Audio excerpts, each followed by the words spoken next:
Welcome to UFC Live from ESPN headquarters. Brendan Fitzgerald alongside the UFC Hall of Famer Chael Sonnen and Anthony Lionheart Smith. Gentlemen, we have been waiting. Tom has been waiting patiently for the undisputed heavyweight title fight that we get at UFC 321. Could you imagine if Tom doesn't win this fight? I mean, think about the history books. You look back on it, you have to explain you have a heavyweight champion that did not win the heavyweight belt. He was given the heavyweight belt. It's a rare pressure. We're going to get to that later in the show. But how does that in and of itself, how does that mentally affect Tom? Guys, you know that I love storylines. I think storylines in this game are my favorite part. Did Ciryl Gane fix the problems that we've seen show their ugly face in the Jon Jones fight? Is Tom Aspinall as good as maybe we think that he is? Because if he doesn't go in and do to Ciryl Gane what Jon Jones did, there's going to be a lot of questions. All right, ESPNplus.com/PPV. 2 title fights in Abu Dhabi at UFC 321 and a special start time heavyweight main event, of course, and top contender fights on the bill as well at UFC 321. As we look at the main card, we'll dive into Aspinall and Ciryl Gane, Virna, Jandiroba, Mackenzie, Dern. It's a rematch. They fought over the course of 3 rounds back in 2020. Dern got the better of it. Now there's a gold belt on the line. Umar returns to the octagon to take on Bautista, and Volkov and Almeida, each of those guys, the winner, could produce the next heavyweight challenger. But at hand, Tom Aspinall. I mean, the stylistic matchup here. Tom does everything well. He finishes everybody. Ciryl Gane, known as a striker on the outside. What do you think of the matchup, Jay? I don't know that I love that about Tom. I know that that's what we're using to put him over, and we're saying that, you know, his longest fight in the UFC is he went into the second round against a former world champion and finished them there. All the rest were done in the first round. I don't love that. I do wonder, 262 beautiful, muscular pounds. How do they breathe? How do those muscles breathe 18 minutes in? What does Tom do if he gets a broken nose? What does he do if he has a swollen eye and he finds himself 23 or 24 minutes in a fight that maybe he's losing some rounds of? I mean, I'm just suggesting adversity is such a real thing. Before we coin it and we paint guys as these wonderful fighters, we see them with some adversity. He hasn't dealt with it, largely because he's so good, largely because he's so effective. But I can't say that about Ciryl. Ciryl's in the 5-round club. Ciryl has been out there and he's taken some shots. He's been in precarious positions where he needed the referee or maybe the end of a round to save him so he can get back up to his feet and correct it. Ciryl is the more tested of the 2 athletes, and the fact that Ciryl is being overlooked and disrespected at a 3-1, I don't agree with that. What I really want to see is just that. I want to see Tom Aspinall have to overcome some adversity. Can he push hard late in the rounds? Can he be stuck and hung out on his feet when he's not landing all those big shots that we're used to seeing him land? And how does he adjust to that? The problem is if we see a bunch of adversity, that's almost as good as a loss for Tom Aspinall, because there's more riding on this than just the world title. There's a potential Jon Jones aspect to this, that if he can do something really cool and start to make people say, listen, maybe it's better for Jon that he didn't end up fighting him, you might see Jon Jones poke his head up out of the dark again and say, hold on a second, I'm going to come back just to prove you wrong. He has to do something that's going to impress Jon Jones. If he doesn't, there's going to be a lot of questions. If he finds himself in a split decision or a close fight, or he's dropping some rounds, or it comes down to round 5 and it's 2-2, you're going to have a lot of haters. There's going to be a lot of critics that are going to come and say that you were never as good as you said you were, and you're not as good. And what Jon Jones said is right. You're not special. Well, he can't let that happen. By the betting numbers, the odds makers are really believing in Tom Aspinall. Take a look at those crooked numbers. The only coin flip is if it's a prop and it goes to a decision. Well, then Ciryl Gane -120. He's gotten it done like that. Tom Aspinall, man, you're laying -3,000 on a submission-only prop. Are we overestimating Tom Aspinall? Are we underestimating Ciryl Gane? What's going on here? Thank you. I've been wanting to use that line all night because it's one of the two. We as a community have either overestimated Tom or underestimated Ciryl. As great as Tom is, there's like some kind of a make-believe thing that he can put somebody on his finger and spin him around like a basketball. I mean, he's been a pretty good fighter, but he's just a fighter. The numbers seem to really look good for Tom. He's a little bit younger. He's a little bit bigger. He's a little bit more active as of recent, but there's some numbers that favor Ciryl as well. For example, he's been in more main events. For example, he's fought for more world championships. For example, he's been 5 rounds more times than Tom has ever been 3 rounds. There's some things that look really good for Ciryl. There seems to be a narrative that he's going to get taken down and beaten up. But with what evidence do we come to that conclusion?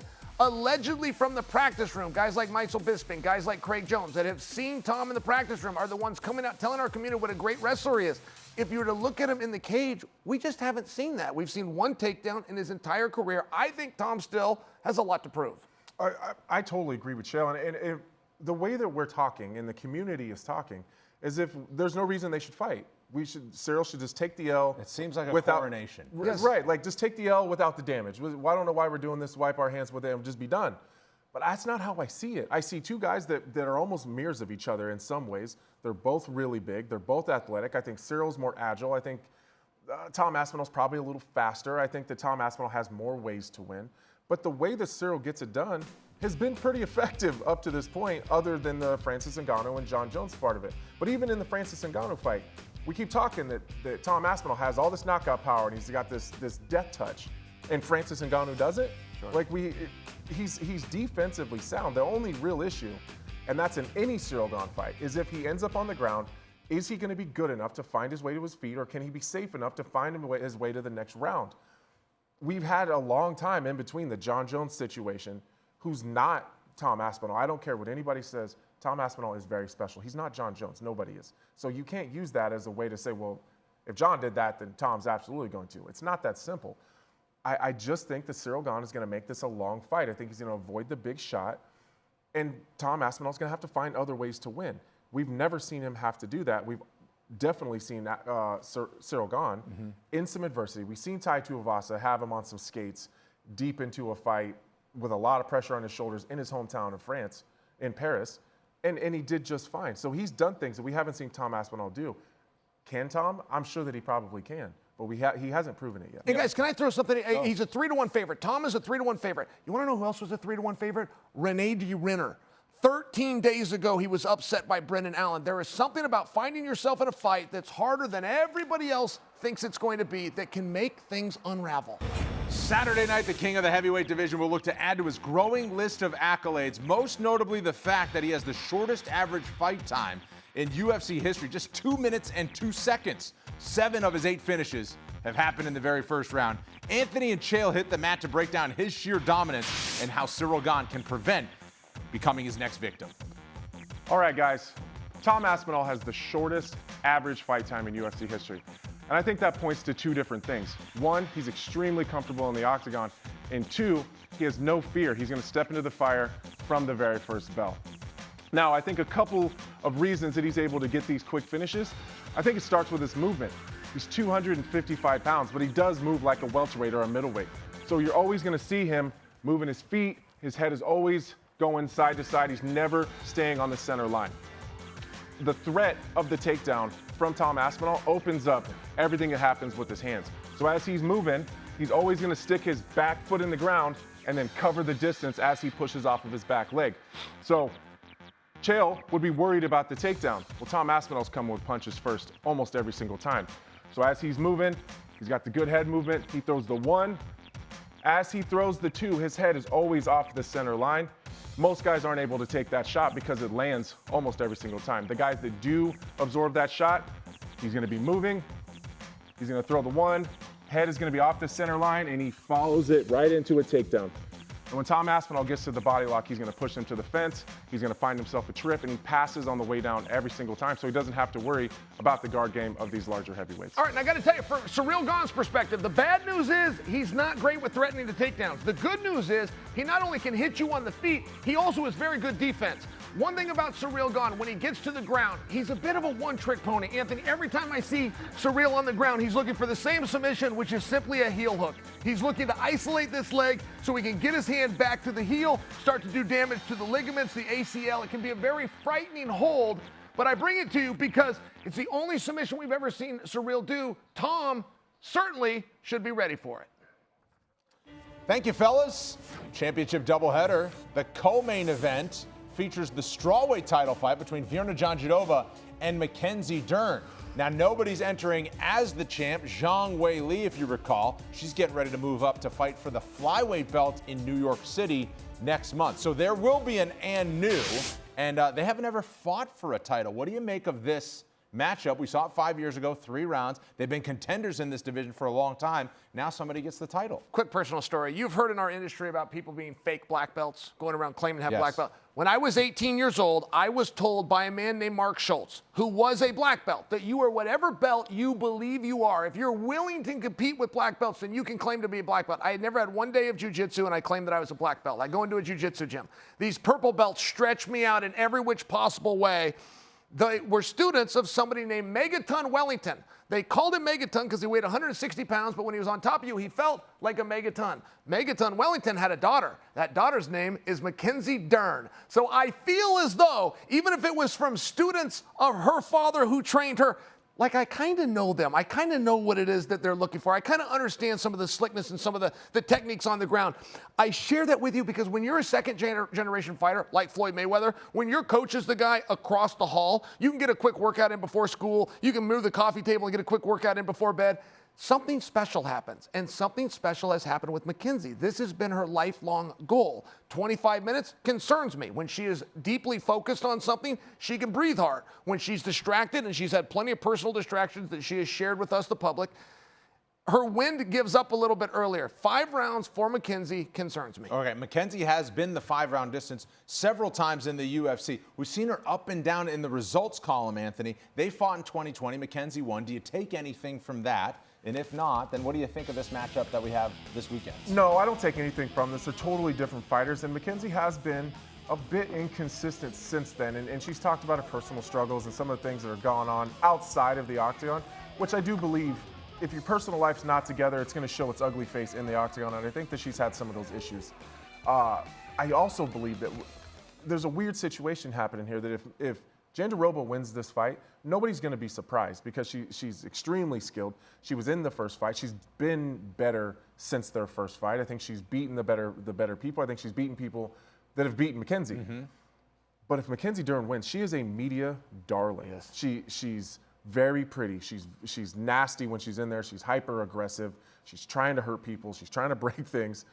I think on Sunday she's going to be headed towards a media tour with that belt strapped over her shoulder. I don't know that the same is for Jandiroba. Yep, multiple-time fight of the night, not just performance of the night. Mackenzie Dern she's taken the big shots and kept going, Chael. Does that serve her well in a fight like this? Well, she's certainly gritty. One thing that bothers me with Mackenzie's strategy, and it comes because she was a pure grappler. So when she's grappling, she feels like she's in control. Now, in MMA, that's true if you're on top. Should it go to the judges' scorecards, they're going to favor the person on top. Mackenzie is willing to give you top position, and she feels like she's out there and she's kind of doing her thing and what she learned with her father. And that's a little bit of a mistake that a former competitive world champion jiu-jitsu player will often make in MMA. It's one thing strategically, she needs an urgency. Being on the ground's okay. Make sure you're on top. Time for predictions brought to you by DAV, keeping our promise to America's veterans. We'll get into predictions in the co-main event. How about a little prop? Do we see all 25 minutes, Chael? Yes, I believe that we do. Okay. I think 25 minutes is a big strategy for both young ladies. Yeah, what do you think, Anthony? I don't think so. I think we're going to see a finish. Okay. Let's go with the predictions then. Mackenzie Dern, Virna Jandiroba. Who walks out with that strawweight title? Veneer. I just think Veneer Jandiroba. Am I saying that all right? Virna is what I meant to say. Chael. I'll tell you what, though. This young lady appears to really want the opportunity. They've got some common opponents. She beat those common opponents more recent than she lost to Mackenzie Dern. And I know that math doesn't always work, but I do think that a 5-round fight is just a different contest than a 3-round fight. I think it's going to be Mackenzie Dern, and although I think that Jandiroba is going to be the more tactical fighter, she may be the cleaner technician in some ways, especially on her feet. I really think Mackenzie Dern reminds me a lot of Charles Oliveira. She's a prolific finisher. She's going to throw wild, big, huge punches, and she seems to have a lot of power in her hands by the way that these other women are reacting to it. I think that she hurts her. I think they end up on the ground. And if she ends up in a scramble on top, I go Mackenzie Dern all day. All right, back-to-back wins for Mackenzie Dern to get her this title opportunity, including a main event win at the start of 2025. Chael, main event time. Tom Aspinall, big favorite. Ciryl Gane can spoil the party. Who wins? Tom Aspinall is going to win this fight, but there are some real questions here. I think that Ciryl is going to take some time. I think he's going to get some minutes out of Tom. I think if Tom's got this great wrestling, he's going to need to put it on display, and whether he gets the takedown or not, he needs to threaten that takedown, but ultimately Tom Aspinall will be your world champion. I think I'm going to ruffle a lot of feathers here, but I think it's Ciryl Gane. I think this is one of those trap fights where everyone's expecting Tom Aspinall to go in there and dominate, and I think sometimes those are the situations where does Tom Aspinall believe that? He's saying the right things, but does he really believe it in here? I think if Ciryl Gane really gets on his bike, keeps his movement, keeps his footwork, he's defensively sound, I think Tom's going to have a tough time. It's going to go deep. Chael, you said some minutes out of Tom. When do you think it ends if Aspinall were to get it done? I think that Aspinall needs to do this inside of 10 minutes. I don't know that I believe that 260 beautiful pounds of muscle can breathe 18, 22, and 24 minutes in. All right, special start time as a reminder. The prelims start at 10 a.m. Eastern on the ESPN app, of course, Disney Plus and FX. Main card, 2 p.m. Eastern, 11 a.m. Pacific. Nice matinee pay-per-view. ESPNplus.com/PPV. I'll be back here with Chael and Anthony. We will break down everything that happens in Abu Dhabi, the post show on ESPN Plus. Well, the fight capital is Las Vegas. The other one is in the desert in the Middle East. UFC 321 on Abu Dhabi for Chael and Anthony. Brennan Fitz, thanks so much for watching.